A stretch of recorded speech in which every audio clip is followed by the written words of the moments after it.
أرسل الله إلينا. Allah asinzibwa mu kaseera ak'obuzibu ng'era bw'asinzibwa bw'alina okutenderezebwa mu kaseera ak'essanyu.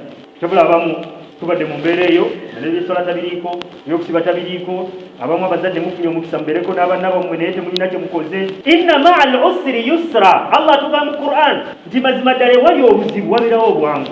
Kyova olaba nti gwe ng'omukkiriza tolina kuggwaamu ssuubi, tolina kuggwaamu maanyi mu kusoomozebwa kwonna okutuuseeko. Waliwo abamu abalemereddwa embeera ne bazitowako, oli n'atuuka n'okweyokya mu balabye abeeyokeza n'afuna ekibonerezo, yeetuusako ekibonerezo ku nsi naye nga ne gy'alaga bizibu. Kale teri mbeera esookedde ku ggwe. Kyova olaba ofuna ekizibu tokisirikira, noonyayo munywanyiwo mugabane.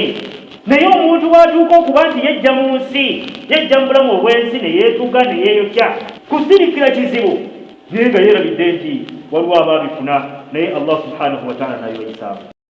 أرسل الله إلينا بالكرامة العظام أحمد المختار.